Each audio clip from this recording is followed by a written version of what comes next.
It's incredible downhill. It's fast, it's stable, it wants to be thrown around, it wants to jump uphill. You're all going to complain that it looks pregnant. This bike will not get knocked offline. Hey everyone, this is Andy from Singletrack magazine, and I'm going to go over the Intense Tazer, which I've been reviewing for the past few months now. Now, if you cast your mind back, you will remember that we went through the Intense Tazer when it arrived with Declan from Saddleback, and we went through a few of the specifications and details. Since that time, I've been riding it in the mud and the grit and the rain and even the snow to see if this American design bike will handle the UK conditions. Before I get on to how the bike rides and what I've learned, let's go over a few of the details, a few of the features and the specification. So first of all, we've got this new carbon fiber frame on the Intense Tazer. As you can see, it's nothing like the original Tazer. Of course, it's battery powered, it's got a battery and a motor, but it's also got a new carbon fiber frame. We've got mismatch wheels. We've got 29-inch wheel on the front and a 27.5 plus wheel on the rear. And this is something that we've seen on a lot of e-MTBs. And it actually makes a lot of sense. It means that this big front wheel can climb over obstacles nice and easily, and you get a bit of extra traction from the rear. So it's a really nice setup. It works extremely well on an e-bike. We've got 160mm travel on the front and 150mm of travel on the rear. Fox suspension all round. We've got a Fox 36 factory on the front, which is an excellent fork, really, really good fork. This is the e-MTB version, so it's got thicker stanchions, internally thicker, so it's still 36, but internally those walls are a bit thicker, so it prevents flex on the heavier bike. We've got Kashima coating on the stanchions, so for super, super smooth, friction-free suspension travel. We've got a DPX2 shock on the rear. That's got high and low speed compression and rebound control.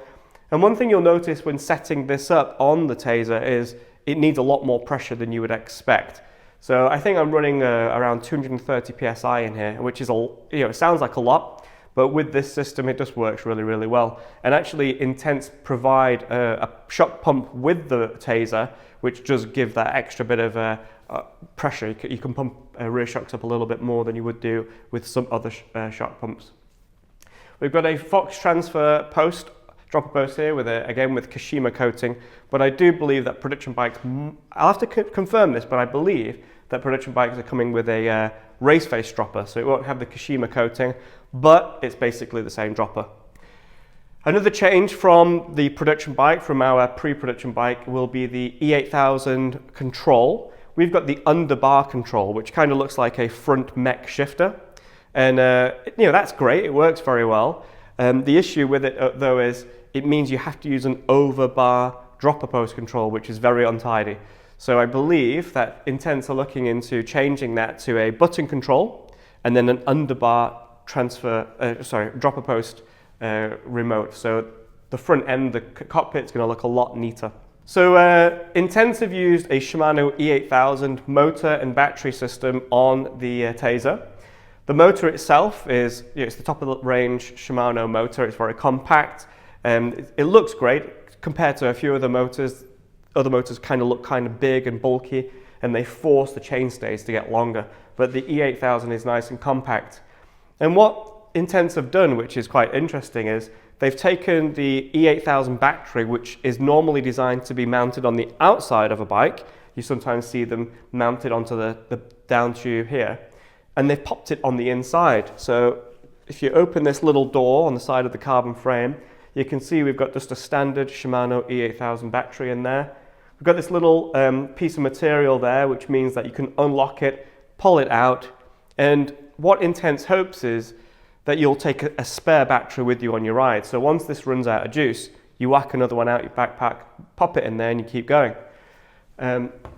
Something that I've actually done, and I've managed to get around 64k off 2 batteries. Not as much as I was hoping, to be honest, but I believe that was due to the second battery not being in tip-top condition, and also the weather was very, very cold. So I think that reduced my mileage, and I hope with 2 good batteries you'd be looking more at 70, 80k. Okay, so although this is a £6,500 bike, there are a few items in the build kit that I was quite surprised to see. For example, we've got an Intense bar, we've got an Intense stem, and we have Intense grips. At £6,500, I would prefer to see something like a Renthal bar or even a race face bar. You know, something that is a little bit, you know, more luxury, something that looks better. There's nothing wrong with the bar and stem and the grips. They work fine, they're very comfortable, and they've got a great geometry and great nice sweep to them. But they just kind of look a little low end for such an expensive bike. Something that looks a little bit like a downgrade is the SLX rear mech and SLX 11-speed cassette. I kind of understand why Intense have done this though. This is a big heavy bike, you're going to be traveling at some real speed, and I have managed to get some KOMs on this, e-bike KOMs, don't worry, I'm not cheating. And you know, you are going to be hitting the SLX rear mech quite often. So that's a much more affordable replacement than say an XT or an XTR. So that kind of makes sense.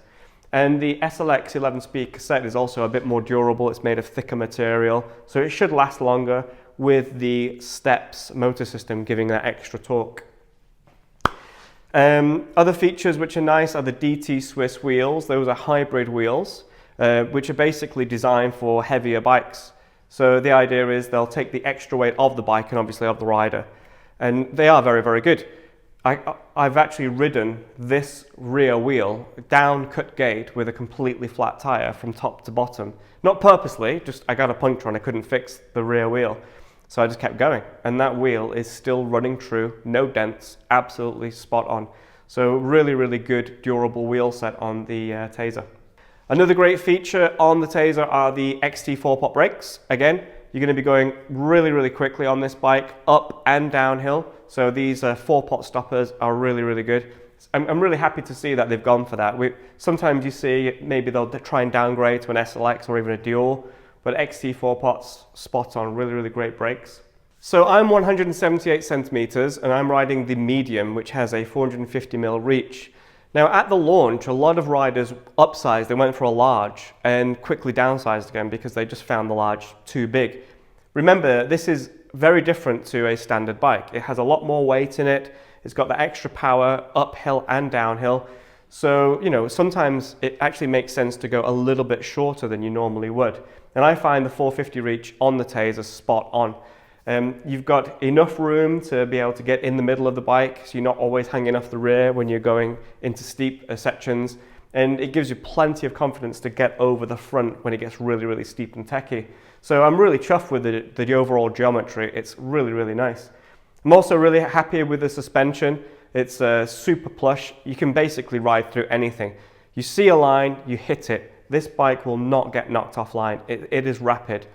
Rocks, roots, anything, it will go through it. It feels like a downhill bike on the downs, but because you get that extra power on the ups, it's very sprightly, it's fun. You can pop uphill, you can jump up over rocks, over roots, and you can have a real good play around on it. It's a very versatile bike. One thing you will notice is, obviously because it's an e-MTB, you're getting that extra power and help and assistance through the motor.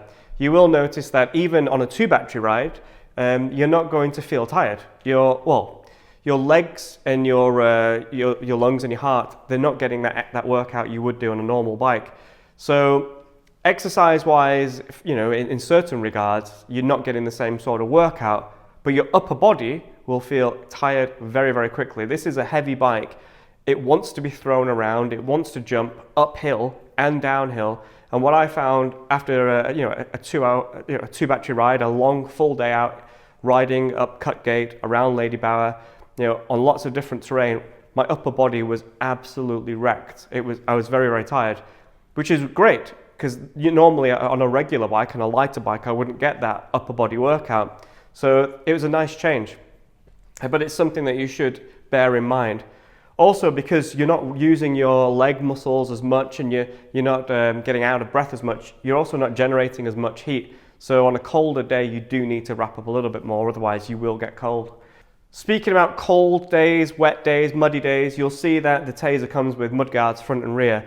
This front mudguard actually doesn't come on the bike as standard. This is something that sort of about popped on just for us because they knew we'd be riding it in all conditions.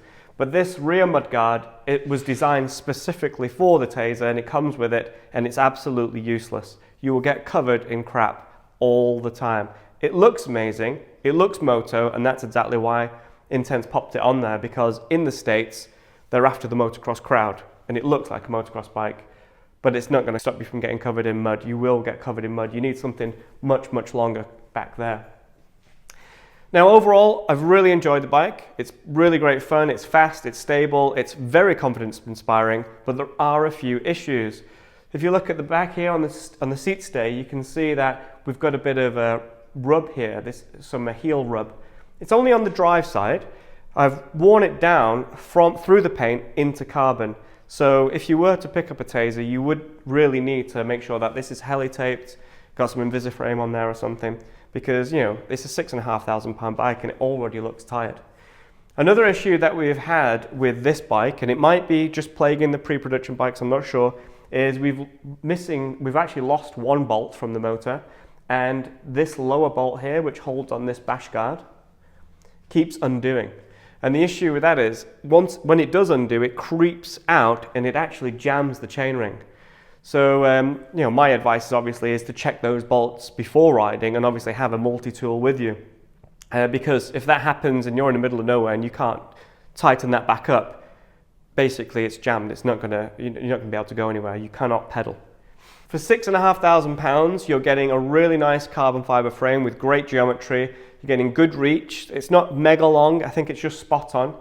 You're getting top of the range e-MTB specific suspension with these Fox 36s. You're getting a really nice rear suspension design too. I love the fact that we've got the mismatch wheels too. It means you can really climb and get over stuff. It's a really good bike, and at £6,500, if you can afford it, sure, go for it. It's excellent. If you want the best of the best e-MTBs at the moment, this is the one to get. It's great fun. It feels very, very comfortable. It's very confidence inspiring, and you'll have a lot of fun riding it. But on the other hand, there are lots of great e-MTBs coming out that are half the price. They might be heavier, they won't have the top of the range forks, they won't have the carbon frame, but you'll just have as much fun on them. So it's one of them. If you can afford it and you can justify it, why not go for it? It's a great bike. If not, there's plenty of other e-MTBs on the market that you'll have just as much fun on. So this being an e-MTB, you've got a lot of technology in here. You have you've got your battery, you've got your motor, and actually Shimano offers software updates for the battery and for the motor. And to get those updates, you need to connect to your E8000 system via Bluetooth from your phone, your iPad, your tablet, and possibly even laptop. I'm not sure, I'll have to double check that. And now I've had issues with this. So with my own phone, which is a Huawei phone, I cannot even connect to the E8000 system. Now this is a device issue. It's not a Shimano hardware issue, I don't believe, because my phone also won't connect to an E7000 on another bike.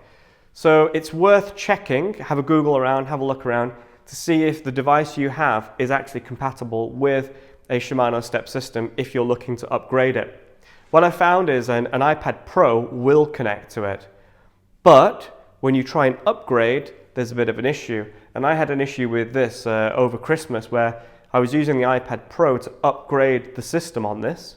And that's kind of a cool feeling. You can actually upgrade your bike for free.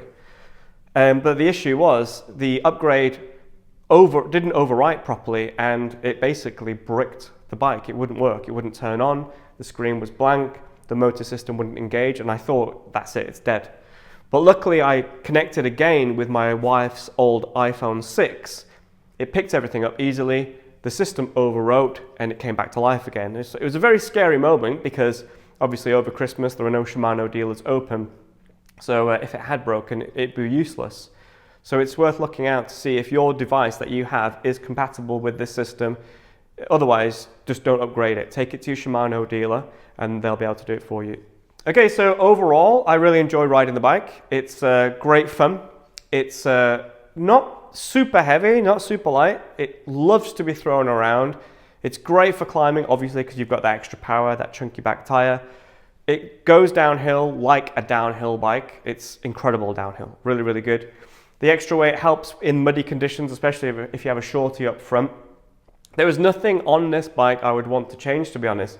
Even though it does come with lower end, not lower end, but no brand OEM bars and stem and grips and an SLX rear mech and cassette.